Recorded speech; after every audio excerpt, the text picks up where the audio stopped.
The speaker of this session is Professor Yi Leung.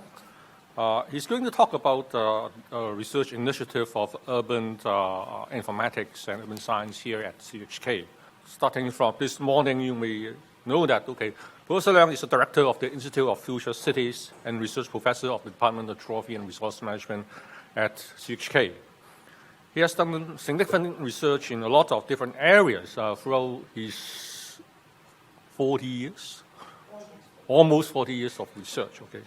I just want to catch some keywords which I think many of us have understand. Uncertainty analysis, uncertainty propagation in geographical information systems, geographical analysis under fuzziness. I guess many of the students are getting disturbed by some of his work because they don't understand what he's talking about in most of the lectures. But they are going to grab it out afterwards.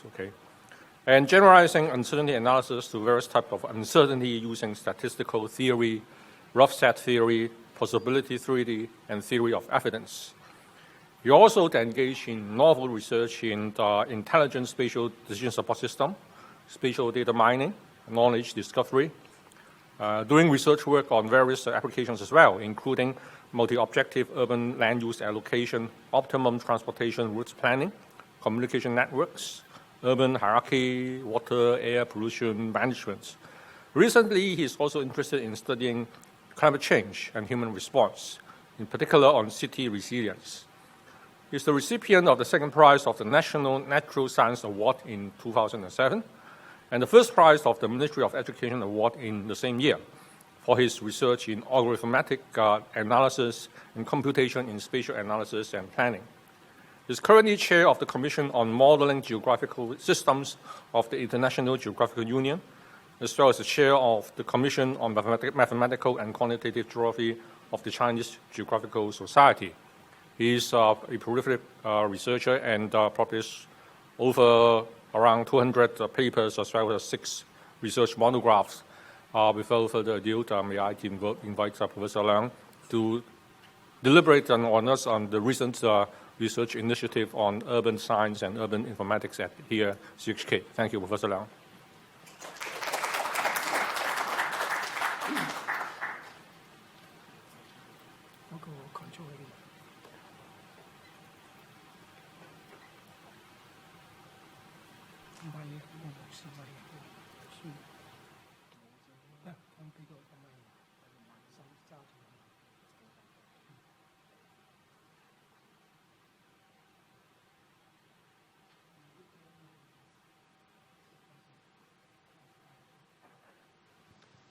Thank you, Professor Fung, for the kind introduction. So what I'm going to talk about in this lecture will be on some urban science and urban informatics initiatives that we have taken up at the Institute of Future Cities. And now Professor Lee just gave a comprehensive picture about the use of geospatial information, ICT, and the way that we can use it to achieve smart cities development. Now, because of the limitation in budget and manpower, we have been doing things in a much smaller scale. But in the principles and the ideas are more or less consistent, right?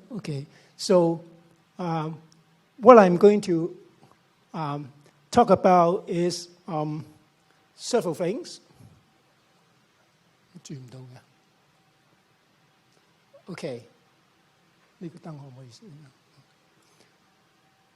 Our motivation of this series of research is, this is what we want to do to achieve sustainable urban development through smart and healthy living by integrating urban science and ICT. Right? That's the ultimate goal that we would like to be able to achieve. Okay.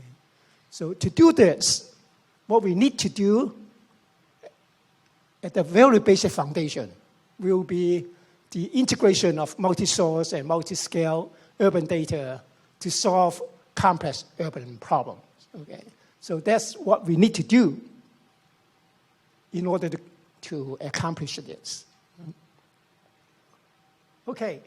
Now, I would just briefly go through what I will be introducing, okay, in this hour. Okay. So I'll be using several systems that we have developed or that we are developing to illustrate the kind of thing that we want to do for smart cities. Okay. With the first one, okay, I will talk about the air pollution decision support system that we have developed, and it is still under development, for further improvement. Okay, and then I will talk about personalized healthcare for smart cities. Okay, how we can have a personalized healthcare. Okay, and then in relation to this, so we'll be talking about computer-aided drug discovery. Okay. How we can relate this to personalized healthcare for city living. Okay. And then we will talk about a system that we're developing. We call it the generic multimedia interviewing system. Okay. For smart cities, a lot of time we want to gauge what people feel about their living environment, right? And then what do they want? Okay. So oftentimes we need to interview them, okay, to see what they are after, right? Okay, so, whoops. Okay, to do this, we need to interview them, survey them, right? So now, what we would like to do is we want to improve on our conventional interviewing system by incorporating multimedia component into the conventional system. Okay. And then we will introduce a database, a portal that one of our teams are developing. Is the World Urban Database and Access Portal. Okay. So, and then to round it up, I will briefly outline a conceptual framework for intelligent open urban informatics platform. And then we'll briefly touch on the open data portal that serve as a vehicle to achieve this. Okay? So these are the systems that I will be introducing in this hour. Okay? And I will be brief on all these systems because of the time limit, okay? But they look like that they are separate systems, but actually they are integrated into one single platform, right? Okay. But we may have sub-platform on this basic platform. Okay. So, okay. Now I first talk about the air pollution decision support system that we are developing. Right? Let me give a rationale for the reason that we want to do this. Okay, actually, the ultimate goal for our team is to develop the open urban informatics platform. Okay, now it's easier said than done that we want to develop an open urban informatics platform. So we can be very conceptual, the kind of thing that we want to do, but we want to be substantial. You say, okay, if I want to develop a generic open urban informatics platform, what are the things that I need to consider? And what are the methods I need to use? And what kind of data that we need to amass, right? So we said, in order to do this, let's pick a concrete example. Work on it, okay? Air pollution. And if I want to do air pollution, what is the decision support system that we should have so that we will have a comprehensive and more accurate description of the urban pollution profile, and then with these scientific findings, then maybe we can use it to support our decision making in terms of the mitigation of air pollution. Okay. I talked about this already. Okay. Now, this is a system that we have been developing. Okay. In fact, the prototype is out. We said, if I want to look at air pollution, what types of data do we need so that I can make use of them to come up with a more accurate description about the air pollution profile? Okay. So we said, what are these data for? Remote sensing. Through remote sensing through satellites, we can obtain what we call the aerosol optical depth, AOD. Okay. From the AOD, then we can estimate, for example, the concentration of PM 2.5, PM 10. Right? So this satellite data will give a monitoring, a large area monitoring of this AOD. Right? But it is kind of a rough information about the area. Okay, this is one source of information that we may want to amass, right? Because it is a large-scale monitoring of an area that we are interested in. Now, in addition to this, what are the types of information do we need? Okay, we know that, for example, Hong Kong as an example, we have two departments, okay, that are collecting information which is directly or indirectly related to air pollution. Right? One is from Hong Kong Observatory. Hong Kong Observatory have weather station, so it will be measuring and monitoring the weather condition of Hong Kong. Okay, and we have another department called Environmental Protection Department, which have again stations. Okay, so they measure the concentration of different pollutants at different points in space of Hong Kong. Right? Okay, now these are the stations of the EPD. So Hong Kong Observatory have a lot more stations, but they don't match, right? Okay. It's in different locations. Okay. So this is another type of information that we can collect from the Hong Kong government. Okay, they give a very accurate measurement of air pollutants concentration in Hong Kong. But the problem is these are sparse in space. Sparse means that we only have a limited number of stations, right? Outside, beyond those stations, we don't have measurement. Okay, and we say, okay, how can I complement these types of information with another type of information? Okay, then the idea then is perhaps we can use mobile sensors, right, on the ground, so it can be mounted on vehicles, it can be carried by people, right, and then they will be walking around the city at any point in space and time, so they will be collecting information, right? Okay, so on the ground mobile sensors, then we can collect these real-time information, okay? But what is the problem with this? So they are ubiquitous in space, right? But they are relatively scarce in time, because you only get the information when you pass through this point. Once the sensors move away from that point, we don't have information.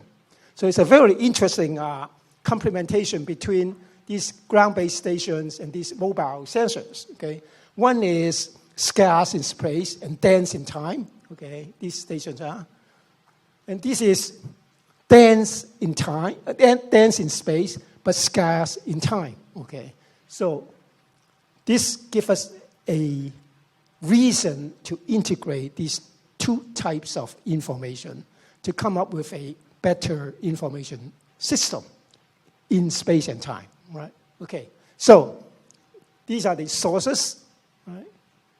And then what other information can we collect in terms of air pollution?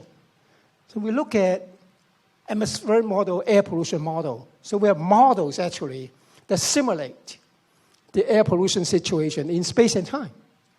Okay, so we have the meteorological model coupled with some chemical transport model.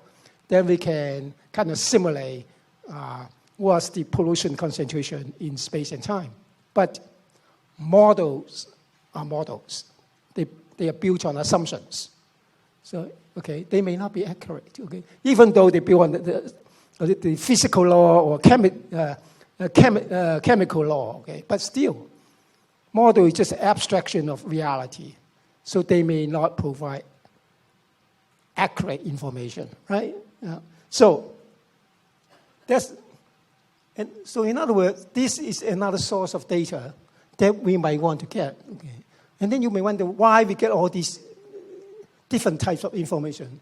You can see it that they may be complementary to one another, right? And then we may use one to cross-validate the other, okay? And then maybe the data can inform the model, and the model can inform our measurements, where to measure, right? Okay. So it is a good reason to integrate these different types of information, right? Okay. Oh, for mobile sensor, I forgot to mention about these guys, the UAV, okay? That's because this is particularly important in high-density living when we have street canyons, right? The tall buildings create a canyon. So when the pollutant get trapped in this canyon, and we have a vortex, air vortex, right? What exactly is the dynamics of the pollutant along the street canyon? It's not well known, okay? So that's the reason why we want to use UAV, so we can try to fly the UAV at different level to collect pollution concentration in 3D, okay? So, and that's why we need to do this, okay? Okay, now all these are measurement data. We call it the scientific and the kind of data. In terms of air pollution, what other information would we like to collect? If there are no human beings, nobody cares whether we have air pollution or not, right? So we care that much because we're human beings. So we are affected by air pollution. So what we would like to do is we would like to understand what people feel about air pollution, right? If it is a pollution episode, what do people feel about it, okay? If I have a air pollution mitigation measure put in place, what do people feel about the effectiveness of this mitigation measure, right? So how can we get these? So maybe one of the things is, let's go to the social media. Let's claw the relevant information from the social media so that we can do things such as sentiment analysis, right? Opinion trending, and then social networking, right? Which are the guys who are very negative about air pollution, blah, blah, blah, something like that, right? So the way that we look at it is we need all this kind of information to be better informed, to be able to make better educated decision, okay, and formulate the policy. Okay. So now these are the kind of information that we want to collect, how to go about integrating them together. So we have to develop a brain for the whole system. This is the main system. we call the air pollution decision support system. Okay. Within this main system, we have database, okay, regular stuff, query system, okay, spatial temporal query. We have display, visualization, and then we have data mining, as Professor Lee had talked about it in his lecture. Okay, so we need a lot of techniques, methods that we can use to analyze the data. Okay, so this is the system that we want, that we are developing, and this is a prototype for the Open Urban Informatics platform that we eventually want to develop, a generic one. Okay, so we want to learn from the experience in developing this system first. Okay. I have to be fast.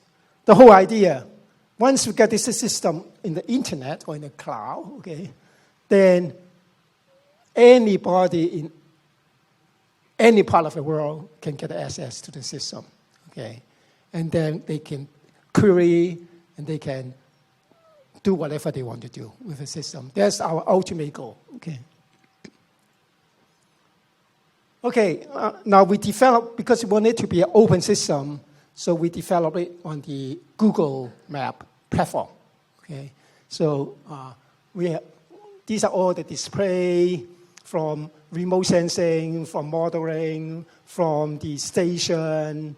Okay, and this is the interface. Okay, for the system, and then we have developed different kind of visualization techniques, because this is what we call the calendar visualization. Okay, so here this is the whole month, this is the whole year, this is a day. Okay, each day. So when you go across this, then you can see the dynamics over a year. Okay, and then when you look at this, this is the dynamic over a month.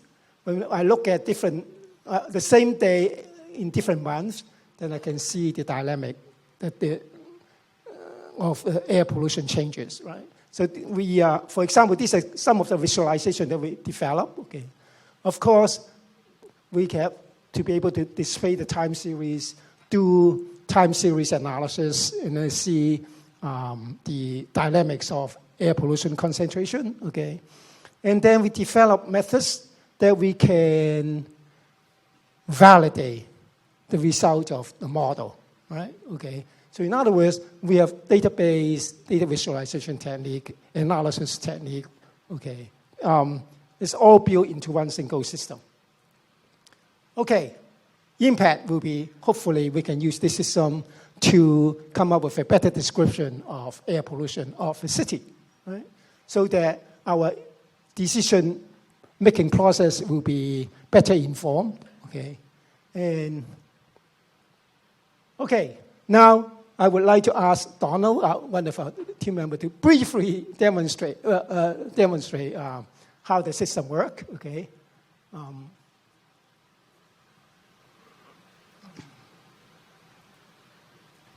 Testing. Okay, good afternoon, good afternoon, everyone. So I'm Donald. I'm a research assistant from the Institute of Future Cities, and I will make a quick demo on our system prototype. So you can see here is the web interface of our system. So it's based on Google Map, and we can visualize different data from different sources.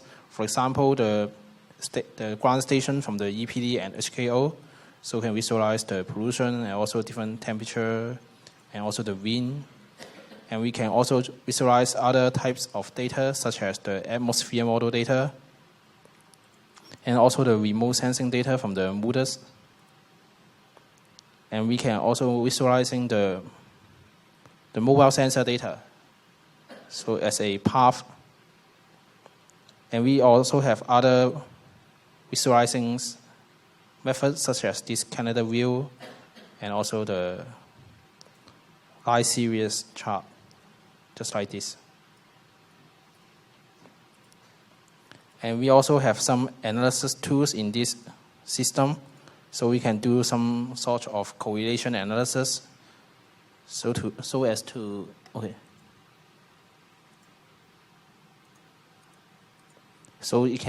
we return the analysis result through this web interface. And we also have some spatial query, so we can circle certain area. So here. So we can circle certain area and try to query the database to get the result. So I think this is the demo. But there are a lot more things the system can do. So anyway, the prototype is built and is in operation already. Okay, so we're still improving on the system to make it more comprehensive. Okay. Now, as you can see in this system, we will deploy mobile sensors, right? Okay, so I will take this opportunity to talk about the mobile sensor module that we have developed for the urban informatics platform. Okay, this is the, well, I don't need to explain. This is the UAV that we assembled in the past, okay? The whole idea is, if I can fly these UAVs, at different levels, collecting information, then I will be able to get the 3D profile data, right? Okay. Now, the basic idea behind this UAV is we have to use mobile sensors, right? Okay. The mobile sensor is very small, and each one can only measure one type of pollutant. Okay. So now, if I'm going to fly a UAV, right? If I only carry one sensor, then I would only have one piece of information. For example, if the sensor is for CO or CO2, that's it. So, but then I don't have the other measurements. So the whole idea then is, can the UAV carry a number of mobile sensors so it can measure different types of air pollutants simultaneously? Okay, so that's the idea. So we have to develop a module. So we have to develop the circuit board so that we can plug and unplug sensors anytime we like, change sensor anytime we like. Okay, the ultimate goal is if these are all these different kind of sensors, so going through the Bluetooth and the smartphone, and then we'll go back to our main system. Okay, so that's the idea of the design. Okay? So we have designed the circuit board, so we can have different kind of sensors, and then use different kind of communication channel to move this information around. Okay, so and this is the kind of thing that we have done using 3D printing to do the casing of the system. Okay, and this is the idea. So I can just unplug and plug, okay, any sensor that we like. Okay, this is the UAV thing. Okay, and this is carried by a person who is turned out to be our PhD student. Okay, developing this. Okay, and then this is the display that we can get from the sensor. Okay.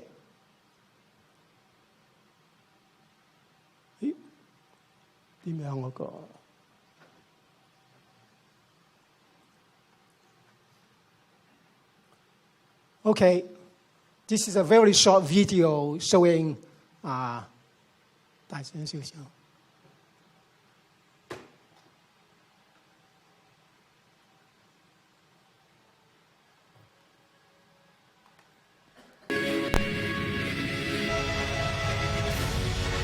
So this is our testing phase. Okay.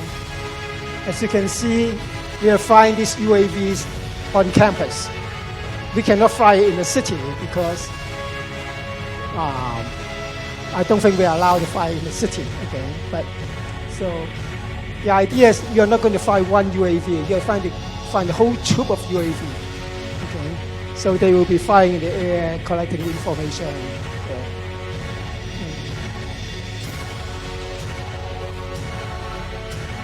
You can see 1, 2, 3.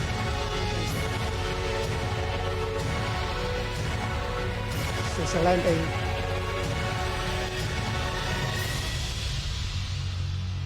Okay. So we have done the testing phase for that. Okay. Okay.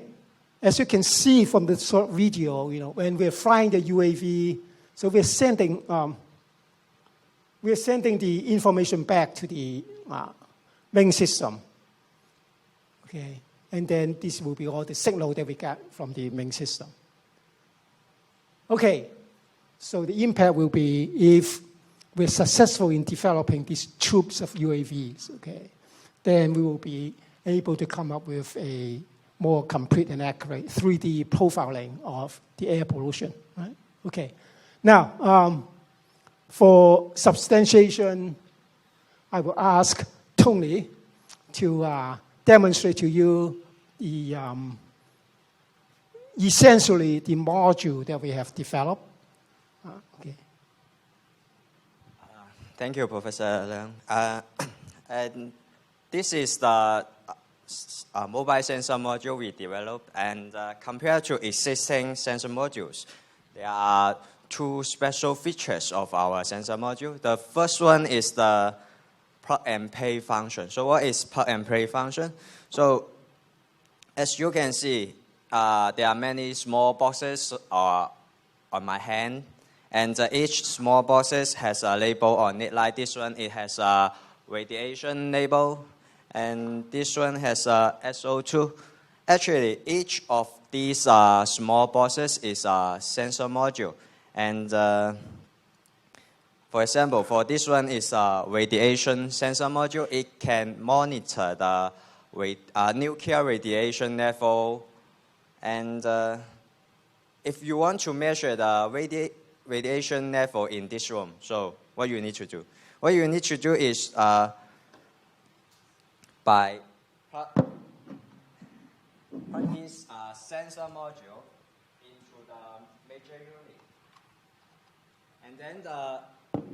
And then the major unit will identify the module you just plug in and choose a proper way to process the data. And thanks to the plug and play feature, users, even users without any background knowledge, can easily configure and reconfigure their sensor module to satisfy their needs to measure what they want to measure. And the second feature is that this sensor module supports multiple communication methods like Bluetooth, Wi-Fi, GPRS, and so on. So why do we need to support multiple wireless communication method? Because this mobile sensor module will deploy in a different scenario, like it will be carried by a user along with them, or mounted on a traffic light pole, or carried by the buses, or even carried by UAV. So with multiple wireless communication method support, we can choose the optimal wireless communication accordingly. So, for example, this sensor module on my hand is using the Bluetooth wireless communication to communicate with the smartphone here, with this smartphone.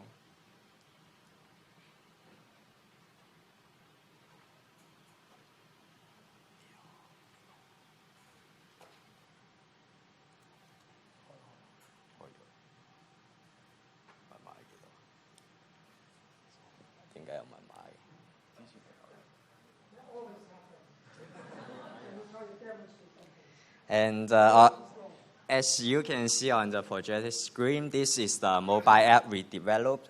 All the major functions introduced in previous slides are implemented here. And in addition, we have on this mobile app, we can acquire the data from the sensor node in real time. For example, now I will turn on the sensor node, and then I will connect it through Bluetooth.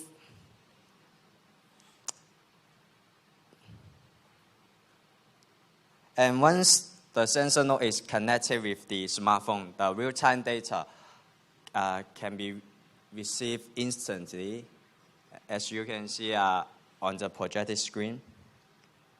And now it is showing the CO data here. It means carbon monoxide. So if you want to visualize other pollutants, then you can select other pollutants like the ozone data. And after we receive this data on the smartphone, all the data will be transmitted back to the central server. And we are also working on the UAVs here to acquire the three-dimensional data. As you can see, the two of the mobile sensor nodes are mounted on this small UAV, and we will use it to collect the three-dimensional environmental data.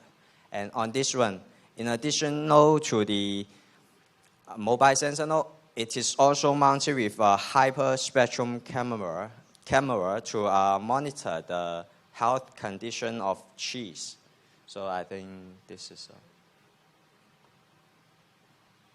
Okay, thank you, Tony. Okay, this thing is for the hyperspectral sensor. Okay, it's for vegetation, right? So it's a collaboration with Professor Fong. Okay, so the idea is we can mount hopefully a lot of things, to the UAV, camera, video, and then air pollution sensors. Okay, so that we can collect all this information simultaneously.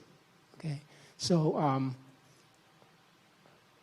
actually this plug and play thing, we are applying for the pattern already. Okay, so now in relation to this, as what we have just talked about, okay, in addition to collecting all these what we call hard data, a lot of time we want to collect people's sentiment, what we call the softer type of information. Okay, so the idea is to encourage participatory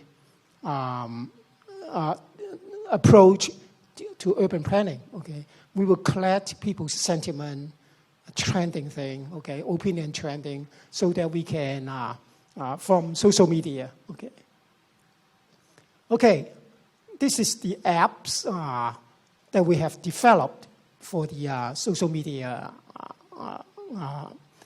data collection. Okay, the whole idea of our app is what we can see in the main system, you can see on the mobile app. Okay, so and it has to be two-way communication, because one way will never work. If a user he only provides you information without getting anything back, they would not collaborate with you. So what the idea that we have is these users holding the mobile phone, using the app, they see something, they want to report something, they make some measurement, they can send it back to the main system. But they can query the main system to get the kind of information that they want. For example, if I'm standing here, I want to find out the air pollution situation in Causeway Bay. So they can use the app, go to the main system, and then get whatever information that they want. And actually, the kind of analysis that we can do in the main system, you can do over the mobile app. Okay, so it has to be a two-way system. Okay, then as you can see, people can upload photos and then send information back to us. And then this is a social media platform for our air pollution decision support system. We developed this platform. Okay, this is the interface that they use to provide information. And then this is the view. And then we can see where your location is, and then the kind of information that you're sending back to the main system. Okay. And we use this for a system that we are collaborating with the Hong Kong Observatory. Actually, the Hong Kong Observatory and the Environmental Protection Department are collaborating with us on the accuracy of mobile sensors, because you want the mobile sensor to be accurate. You don't want people to carry a mobile sensor around, getting incorrect information and spreading it all over the city. So creating unnecessary trouble, for the city. So we have to ensure that the mobile sensors are correct. Okay, that's why we're collaborating with Hong Kong Observatory and the Environmental Protection Department to make sure that the mobile sensors are correct. Okay, in terms of measurement. Okay, this is a co-win system, a community weather information network that we are developing with the Hong Kong Observatory and then the Polytechnic University. Okay, and this is again the interface. As you can see, the interface is identical to the interface of our air pollution decision support system. Okay, so these are the kind of information that people can collect and send to our system, and then these are the they can report anything, and the impact then will be to have this app in a mobile phone. Then we can encourage the participation of the citizens, right? And that's essentially what the open data is about. Okay, we want to make data open. So open data, we want to encourage participatory decision-making, transparency in data, and then we can collaborate, right? Okay, so now I would like to ask Xiaodong to briefly demonstrate how this app works. Okay.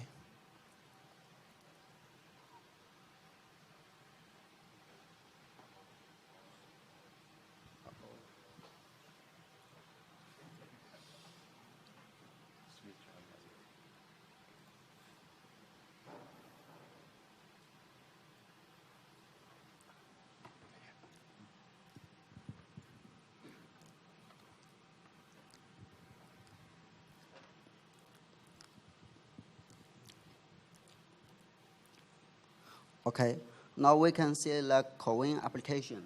On the main page, we can view all the weather reports and view reports in slides. And by tapping the float button, user can choose to take a photo or video to create a weather report. For example, take a photo.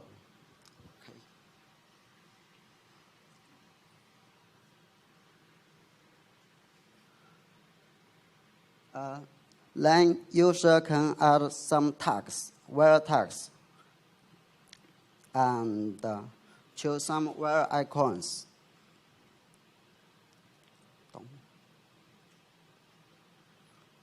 And input some weather data like temperature and relative humidity. User can also choose to receive the basic weather data from the nearest co-win station. Yes. And then input the title. Okay. Then preview and submit. Okay, success. All of the history records can be viewed in the slide manual. Yes, that's all. Okay, this is the gist of this app, okay? And so we would like it so people can use it at any place, at any time, right? And then they can send up this multimedia information back to the main system, okay?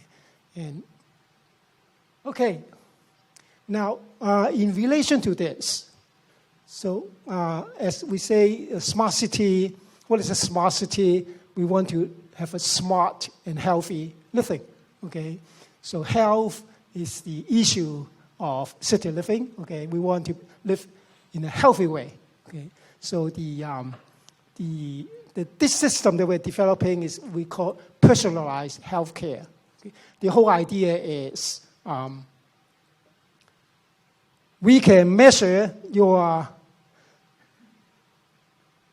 psychological and mental state, okay, at any time with wearable device, right? Okay, so these are the all different kind of wearable device, okay? So we will send it through my smartphone, send it back to the main system. And then your doctor or your physical trainer would have a real-time profiling of your psychological and physical condition. Okay? The idea then is then we can customize the healthcare with respect to your own physical and mental condition. Okay?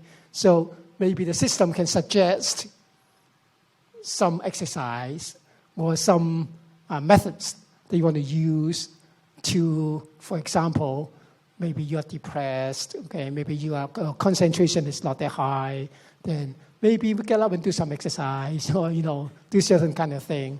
So the system will provide a advisory role, okay? So the doctors and users, okay, through this communication, then we can personalize healthcare, okay? And so this is the idea behind this, okay? And we have developed the app to capture this information and send it back to the main system. Okay, this is some of the result, the heartbeat. Okay, and then maybe you're wearing some iWatch, or some wrist. Then this kind of information will be sent back to the main system also. Okay, this is your heartbeat. This is your the mental wave, right? Okay, and so we are collaborating with a cardiologist. Okay, it turns out that your heartbeat condition will tell you about the condition of your heart, see whether it is healthy or not, right? And this signal will tell you about your mental state, whether you are concentrating or you're losing your concentration. And then further steps, whether you have depression or not, okay? And then the doctor, okay, so we link up the user with doctor, so your own personal doctor, and then we say, hey, all of a sudden your pattern is abnormal. Maybe you are suffering from mild depression or heavy or severe depression. Then maybe they can suggest something for you to do to alleviate the situation. Right? So this is the kind of thing that we want to do. In other words, you can wear whatever you want to do to measure your physical and mental condition. And it will be sent back to the main system. And then your advisor, can be your doctor, your physical trainer, will tell you the kind of thing that you want to do to alleviate the situation. Right? Okay, this is the whole idea. These are the kind of device that you can wear. Anything you can imagine, you can wear this. Okay. Now this is the analysis result. I'm going to skip these. Okay. It turns out that the interval between two beats will tell you the situation of your heart, whether it is healthy or not. It turns out that irregular beat is actually a good thing to have, not a regular one. Okay. You mean the interval? The interval. Okay, so we learned it from the cardiologist. Okay, the impact then will be, we want to make the personalize the whole system, right? So in the future, you can even pick and choose a doctor, and then if I have a problem, then post to the system look for the doctor for you. So everything will be personalized. Okay, now, to substantiate this, I will ask KK to briefly show you how the system works. Okay. Thank you, Professor Leung. Actually, KK is wearing a wearable device to measure his heartbeat, but you don't want to see what's inside, right? So I first launched our app for the system. And in here we have a blood pressure monitor and a smartwatch. So the data can be received by our mobile app. From here you can see the blood pressure and the heart rate from the smartwatch and blood pressure monitor. And then now I will wear the device for the EEG sensor and the heart rate sensor.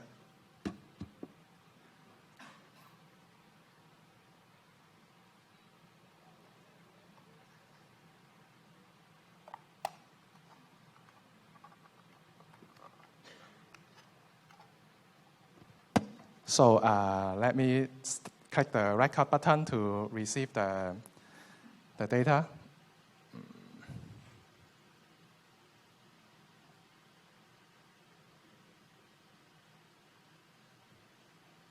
Okay, you can see the upper graph is my heart rate and the lower graph is my EEG signal. And here you can see my attention level and my meditation level also can be received. Yeah. So beside of the mobile app, we have a web interface.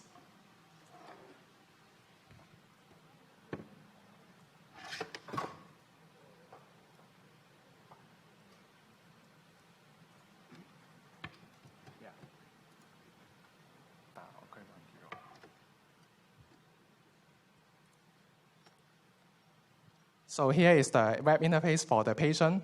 And for the patient, he can view his HRV or ECG signal and the EEG signal here. And the blood pressure and the heart rate also can be viewed on the web interface. And here, a doctor can also be logged into the system. So because our system supports the pairing system, which means the patient can be paired with the doctor so that the doctor can view the data of his patient. So here the doctor view his patient data and click show. This will show the data of the patient. Yeah, that's all of my demo. Thank you. Okay, thank you, KK.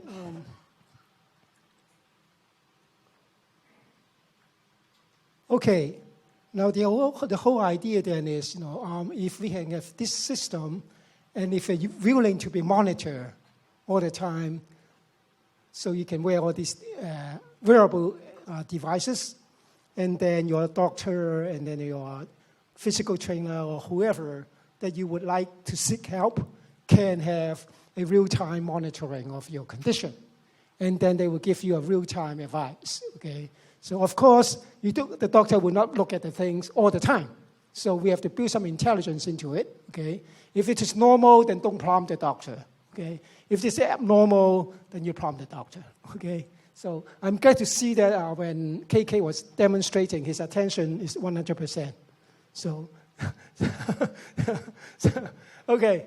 Now, the extension of this system is, we said we want to have a personalized healthcare.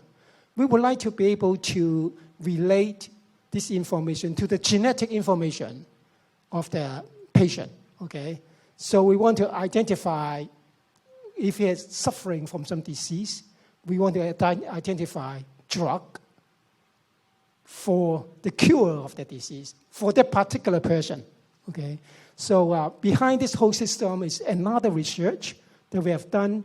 It's called the computer-aided drug discovery. Okay, we want to look at existing drugs and then to see whether the existing drug can actually cure new disease, right? So, and then we want to have drug discovery, okay? So in the future, then we can link these two up so that we'll complete our personalized healthcare situation, right? Okay. Okay, we have actually done research and found some drugs. And then some are patented already, okay? And So the idea then is a docking, and then we have these ligands. We have to dock it to the protein, and then to see whether the docking is tight in terms of the chemical reaction, that kind of thing. And then we can evaluate whether the drug is an effective drug or not. Okay. So now I would like to ask with Jackie, okay, Jackie to demonstrate how the system works. We actually developed the whole software, it's on the internet already. Okay, Jackie. Thank you, Professor. Here I'm going to show you our web server.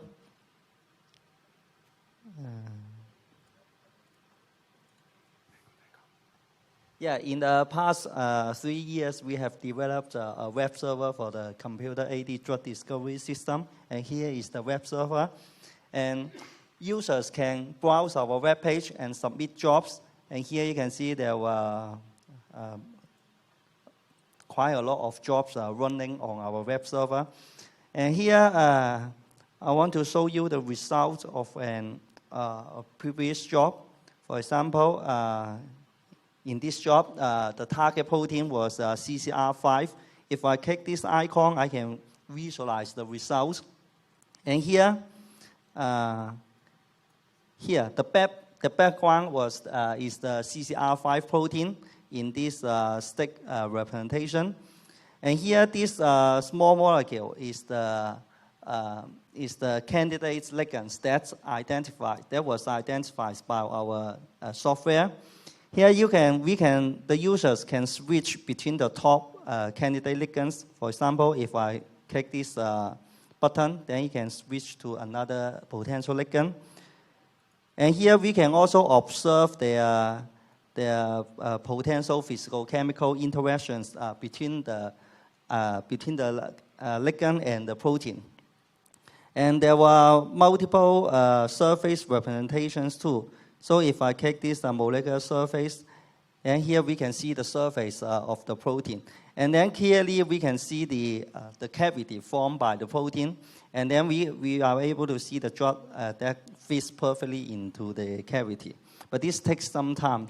So maybe I can come back to this at a later time. So this is the web server we have developed since 2013. And in these past 3 years, this system has served more than 11,000 users from more than 2,200 cities in 114 countries worldwide. So you can see its impact. So here you can see the cavity here formed by the protein, and the ligand fits into the cavity. So what I am saying here is the method, the system. And in the following time, I'm going to show you 2 real-world applications of our system. Here, the first application. In the first application, we chose cyclin-dependent kinase 2, aka CDK2, as the target protein. We chose this protein because it has high-level expression in various cancer subtypes. Then we use our system, use our software, the web server I just showed you, and we eventually successfully identified 5 inhibitors of CDK2. And among these 5 inhibitors, one of them was the antipsychotic drug, fluoxetine. So here shows the predictive conformation of fluoxetine in compass of CDK2. You can see that the background here is the CDK2 macromolecule. And this stick representation refers to the conformation of the fluoxetine. Here we can observe the physicochemical interactions between the 2 molecules. And then we purchased this drug, and then we tested it in vivo in new mice. And here are the results. The mice were grouped in 5. So you can see there were 5 columns here. The first row is the results of the control. Control means without dosing any drug. So you see the volume and the weight of the tumor. And then the second row is the result of an existing drug. So you see by dosing this drug, both the size and the volume of the tumor was reduced significantly. And the third row was our discovery, fluoxetine. Here, when fluoxetine was dosed, you can see the effect was more or less comparable to the existing drug. And the last row was the result of the two drugs combined. So you can see that they together produce synergistic results compared to dosing either drug alone. So this means our discovery was very useful. And here I want to point out that fluoxetine is an approved drug, which means we expect it can be put into clinical use in a short period of time. Okay, this is the first real-world application. And next, I'm going to show you a second real-world application. In this application, we chose epidermal growth factor receptor as the target protein. And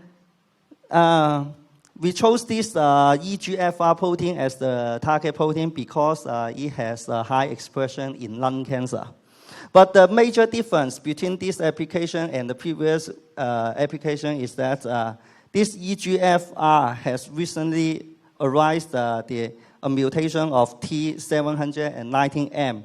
This particular mutation has caused drug resistance to the first generation tyrosine kinase inhibitors. So in other words, there were low existing drugs for this particular mutation. So that's why we wanted to focus our research on this particular mutant. And also by using our same software and our system, we successfully identified 3 compounds that could suppress this particular mutant. And one of them is this compound 1, showing here. You can see that the IC50 value of compound 1 against this particular mutant was just 19 micromolar. So this value, the lower the IC50 value, the higher the drug efficacy. So you see that for other mutants, for this mutant and for the wild type, the IC50 value was significantly higher. So this is exactly the result we wanted. And I want to point out that this compound 1 is also an approved drug. So we expect it can be put into clinical use in a short period of time. And so far, we have submitted 5 patent applications. And as a last word, I want to say that our methods, our system, and our software are general. It can not only be applied to finding inhibitors of cancers, but can also be applied to finding inhibitors of gout, virus, influenza, high blood pressure, diabetes, and other diseases. So that's all. Thank you. Okay, thank you, Jackie. Now, I'm mindful of the time, so I'll be brief on the rest of the system, okay? Now, as we can see, okay, what we have just done is the personalized healthcare, you know. There are other things that we want to do is the multimedia interviewing system, okay? To save time, I just ask Xiaodong to demonstrate that, okay? So what he's going to demonstrate is, you know, when we collect information from people, in addition to the conventional questionnaire, then we can have sounds, photos, videos, okay? The idea behind this system is, okay, if we want to do placemaking, community development, we go to interview people in the community, in the neighborhood. So when they observe something, they feel something, then they can report to us, right? Either through verbal reporting or filling out questionnaire, taking photos, videos, recording sound, okay? If they feel the environment is noisy, then they can record the sound also, okay? So, Xiaodong will be demonstrating this. Okay. Here is the main page of the survey application. User can start a new survey by tapping the start button. First, we have a questionnaire, so user can input answers. And on the left of each question, we have an attachment icon. User can add multimedia data to the question: audio, photo, and video. For example, we can take a video.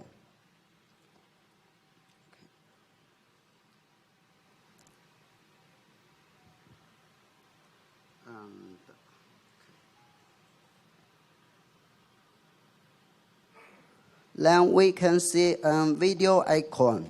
User can play back the video. Okay. Then user can answer all the questions. After complete the whole survey, all the data, all the questionnaire data and the multimedia data will be sent to the server, and the user can view the survey history locally. For example, we can see which we just answered. Yes. That's all. Thank you. So anyway, the whole idea behind this system is we want to collect information in a multimedia way. Okay, not just checking out on the questionnaire. Okay, you can record sound, photo, video, making commentary on certain things. Okay, so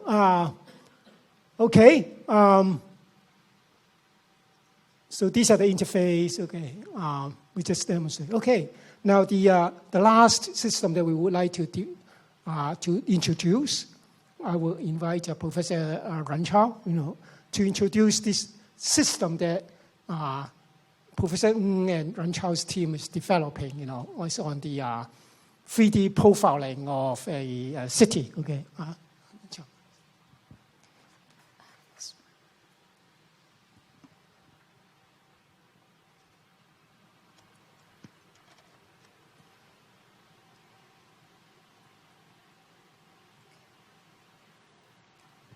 Good morning. Good afternoon, everyone.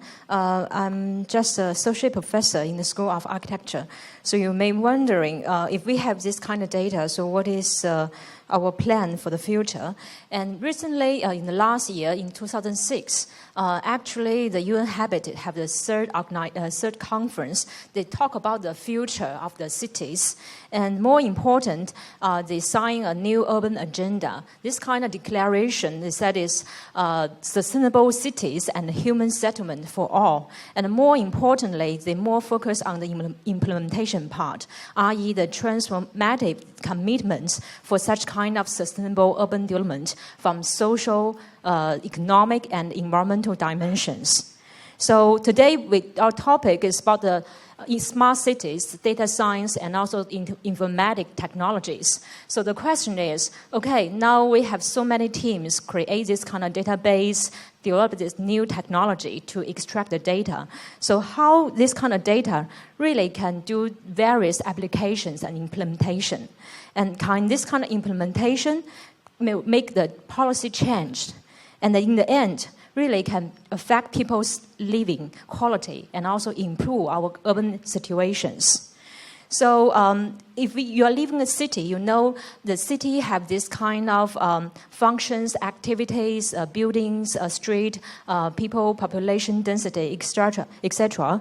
And now we have the more and more kind of database. But the most important thing is people will ask, can your data be available, accessible, and also is this kind of data is harmonized, can be used for various users and also the policymakers, designers, etc. So actually, if you learn a little bit new idea about local climate zone, they try to create this kind of new language, let different users, participants, can follow this kind of schemes to classify your cities.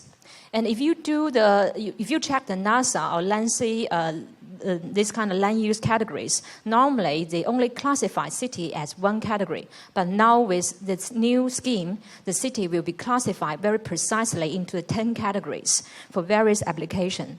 And so since 2011, we have a new global initiative. We call it a World Urban Database Access Portal Tools, because we want to collect more information and conduct very detailed applications for urban area, because this is a global goal.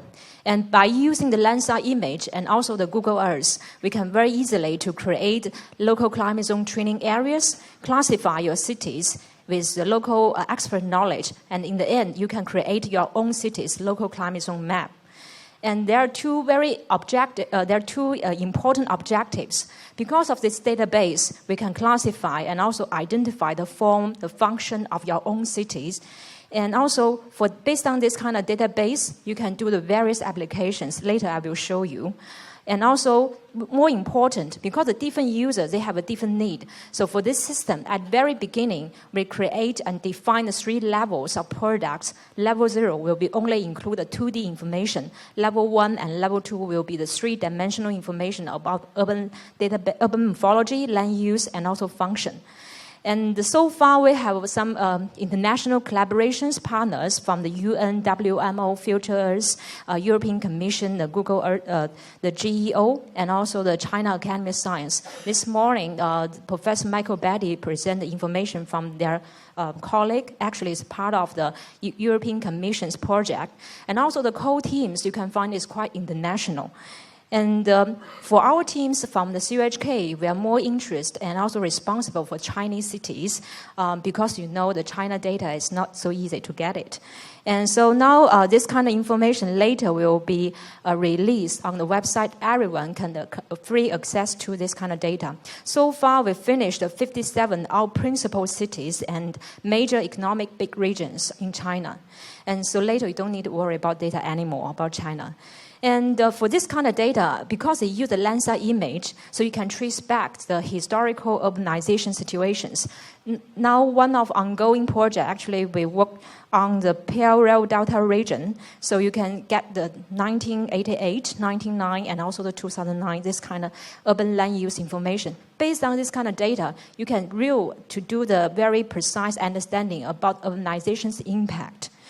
And also, our team, we just create a new technology by using multiple resources satellite image to extract 3-dimensional urban morphology. Here you can see this is Kowloon Peninsula area, the most complicated urban morphology areas. So we use this as a test to do the pilot study. And based on this kind of data, we also conduct various applications. For example, the urban ventilation simulations. We do a comparison between the actual data and also the fields data. So you can see the overall accuracy is quite high. So that means this kind of data can be applied for this kind of simulations. And also for the mean radiant temperature simulations, we also do the checking.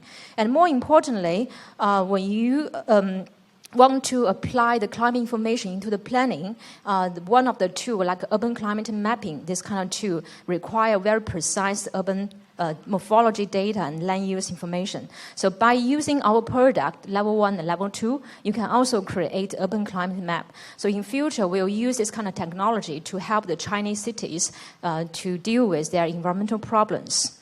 And also for the future, apart from our team, we are more focused on the application part.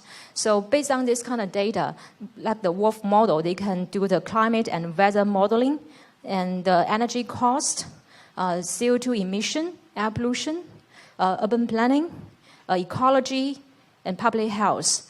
For our team, for the future, next few years, so far we finished this the major Chinese cities data, and next year we'll focus on the application, especially for the climate weather modeling and also the energy balance study. And in future, we want to this kind of data can be directly input for the planning, especially the urban climate applications and also impact analysis. And so for the next few years, we will have several important projects. The one is a Digital Belt and Road Initiative, collaboration with the China Academy of Science. We have a short list for the 8 cities along this system. 20 countries support and involved in this big project. So in the future, developing countries, they have this kind of database for their facilities, constructions, and also development. And also, we have ongoing collaboration with the GEO, European Commission.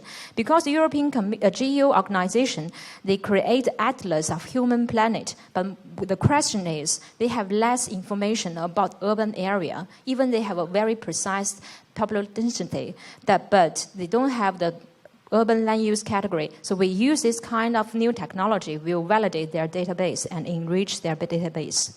And also, we have support from the WMO to integrate this kind of data into the Shanghai, this big project on the urban weather and climate service demonstration project.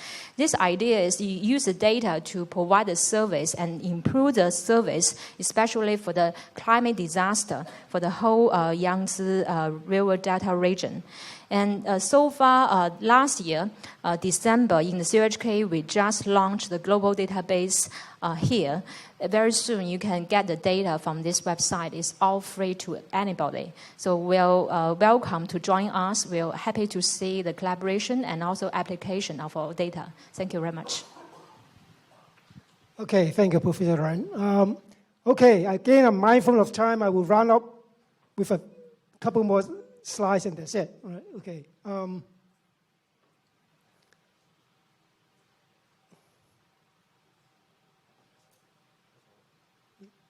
Okay.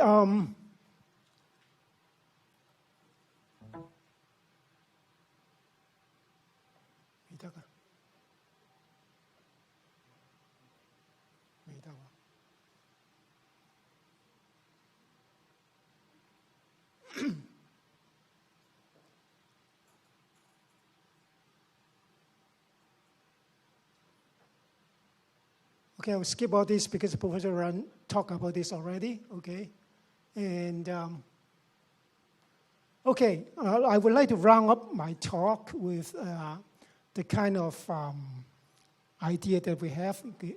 As we said, at the end of the day, what we would like to do is to build some generic open urban informatics platform, okay?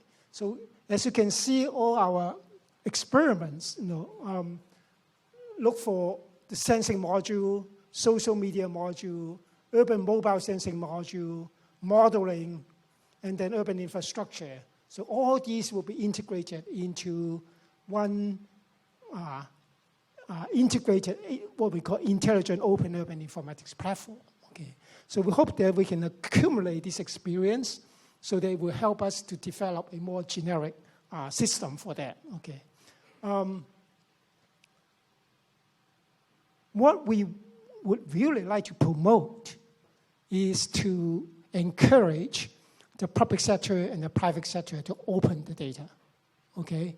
To open data, okay? Once the data are open, there will be a lot of intelligent guys who come in to make use of the data to help us to make decisions and to form policy, okay? The way to go about doing this is, okay, these are, for the public sector, we have different departments, right? So they have their own server, they have their own database, and there might be some data that they would like to open up, okay? The idea then is we don't have standardization, and you cannot require all the departments to follow one single standard because a lot of data are built already, okay? So then how to go about opening up the data and make access easy? So one way to go about doing this is we would develop API. Okay, each department will have API for their own data. This is software, okay? So going through this, so people, the third party, can get access to the data in a very easy way, okay? So you just follow the API, then you can get access to the data opened up by the department. So people will come in to develop apps, okay, just like the apps that we're developing, and then they will make use of this open data to do whatever they want to do, right? Okay. So that's the whole idea. And not only the public sector, for the private sector, we want the private sector to open up the data also, right? If you're running a restaurant, you're running a hospital, if you can open up your data, the kind of facilities that you have, or if you're serving food, what kind of food you have, price, availability, okay? And then if they open up the data, it will be to their benefit also. So what we would like to encourage is a win-win situation, okay?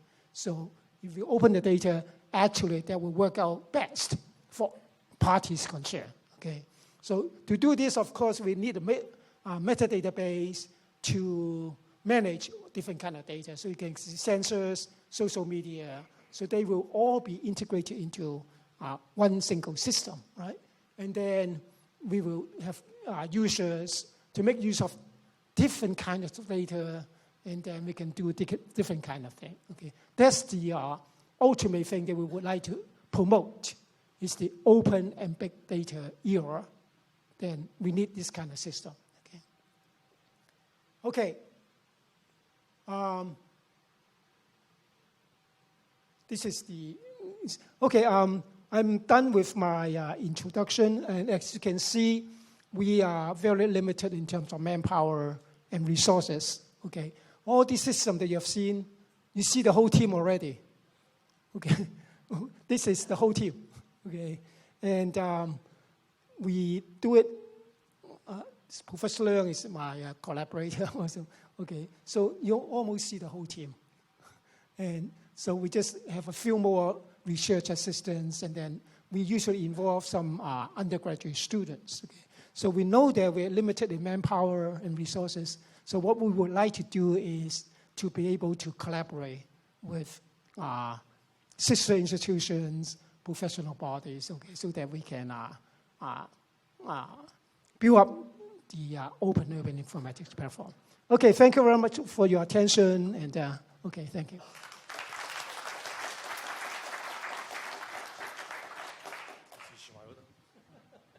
Any questions for Professor Leung?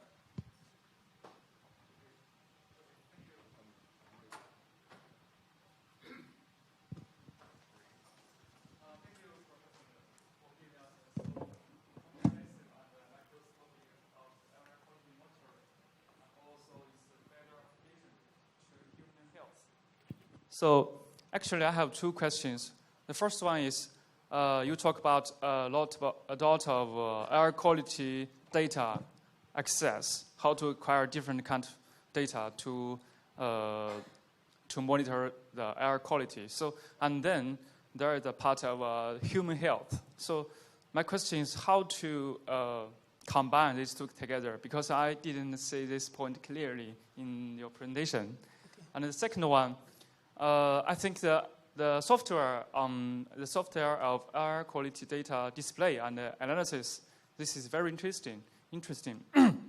So for this software, whatever, no matter on PC or mobile phone, so are these air quality data available for everywhere within the monitoring region, or only available within on some part of specific point or region within the region? Are they available everywhere? Okay. So that's all. Thank you. Two questions. The first question: how to combine air pollution, environmental pollution with personalized healthcare, right? Okay. So as you can see, a person can carry all those wearable devices, right? So this will be monitoring our physiological insight and the mental condition, right? So you can imagine that the modularized sensor that we have, okay, we can carry this sensor around also, right? So this will measure, for example, the exposure to air pollution. Then you can imagine how they can be integrated together, right? So I'm carrying this sensor module which will measure, for example, air pollution, right? Or you can have a noise meter, to measure the noise level, something like that. And then you have wearing all these wearable device if you want to look like a cyborg, okay? So we're wearing all these things, we're walking around. So they will be collecting your your health condition also. So all these data are simultaneous at the same point in space and time. So, and then we can use a lot of techniques to find out the correlation between environmental pollution and health condition. And then we can feed back to the personalized drug discovery system to find appropriate drug for you. Okay, so that's the whole idea. Okay, the second question is, would all this data be open to the public? The answer is yes. Okay, and okay, you only have data when you have measurement, right? Okay, so we have to realize that. So even though we have to use mobile sensors, we still cannot cover the whole area. So that's what the methods comes in, to cannot interpolate, okay, information, right? Then you have to use all different kind of methods, interpolation method, cracking, spatial temporal cracking, to fill up the whole space. So the answer is yes, okay. Some are directly measured, some are estimated, right? Okay. But what I would like to point out is, okay, can we open up the data? So this is the open data question, okay? In fact, for the government department, would they like to open the data, okay? Under what conditions should they open up the data, okay? Do we have protection in terms of data security, privacy, okay? So I think an essential part for open data is the legal aspect. Do we have the privacy ordinance in place? Okay, in other words, privacy by design. That's a very important thing, okay? But this is the legal aspect that's beyond our capability. But I think for all cities or government concerned, this is the most important thing. Okay, do we have the legal and institutional infrastructure in place so that we can encourage people to open the data? At the same time, they are being protected by the privacy law, okay? And I think that's very essential. So that's why this should be government-led kind of initiative. So we need the legal and institutional infrastructure in place. The technical side, for us, there should be no problem, okay, for us. Okay? But it's the legal aspect.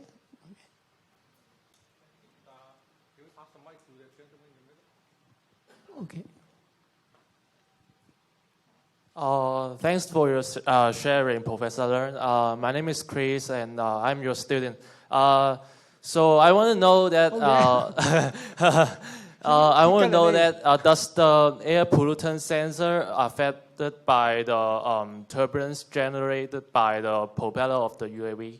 Okay, it's a very good question. Okay, that's the possibility. Okay, so we have done some simulation also. Okay, if I'm going to carry this sensor by the UAV, what about the turbulence? Okay, so should I put it below the UAV or above the UAV? The simulation experiment showed that it should be below the UAV, right? But still, the turbulence thing, we still have to do a lot more simulation and actual testing, okay? So the idea then is this device maybe cannot get too close to the UAV, okay?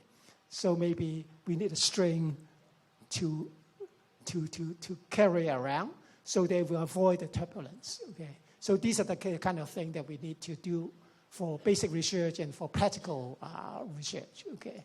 So,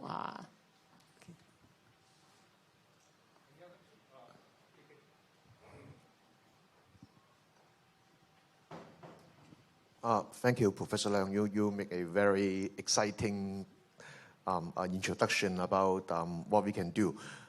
Actually, I have a problem. Well, we all know that when we are dealing with massive volume of data, we all understand the problem of garbage in, garbage out. So, of course, that will be less a problem if the data is from a credible public body, for example, the government or the satellite image. But when you're going to open up the system and receive more data, so what's your thinking about how to ensure, quality and credible data can be input into the system without corrupting, the result? Again, a very important question, okay. This is one of the 5 V's that Professor Lee talked about, veracity problem, okay. Now, people are talking about VGIS, voluntary GIS, okay, will be one of it, and then information coming from social media, okay. The important thing is, are they accurate, okay? Would this information be true? So in any kind of open data, so the veracity problem is a very essential problem. Okay, we have to see whether it is a valid piece of information, or whether there will be error in it. Okay, so this is the kind of thing that we are working on nowadays. It's a basic research thing. Okay, for example, if I want to collect relevant information by voluntary GIS, okay. What about the sampling theory? Okay. How big a sample is necessary in order to get to ensure that the information that you collect is statistically significant and statistically reliable? Okay. So, and then if we are calling information from social media, we need to have language understanding, right? To understand what people are saying in this system, and whether they are telling lies, okay, or whether they are spreading malicious, message around, okay. All these we have to watch out. So, but there are methods that we can use to test these kind of irregularities or extreme cases, okay. So, again, this is a very important question. Any other questions? Okay. Maybe this should be the last one. Okay. Well, any other one? For the interest of time. Well, I can entertain questions. not trying to stop you from asking. I'm just mindful of the time. Okay. Thank you. I would just like to ask, are there any researches related or measuring human interaction? Because all of the projects that I have done before are measuring the environment or something rather scientific, but are there any researches that relate to how people interact in the city, or measuring how many people, maybe how many steps people walk, or how many people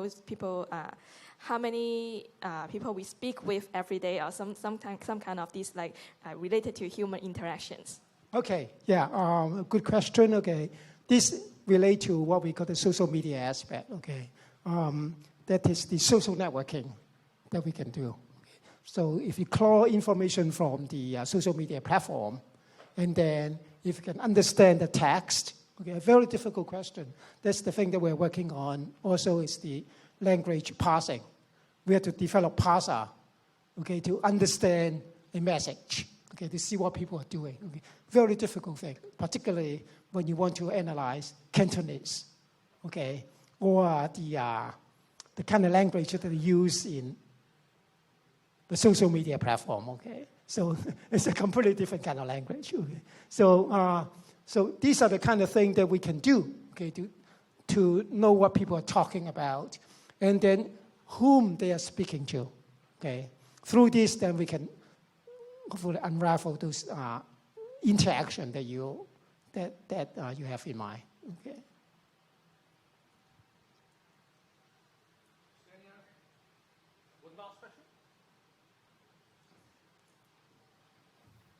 No, then I shouldn't have said that.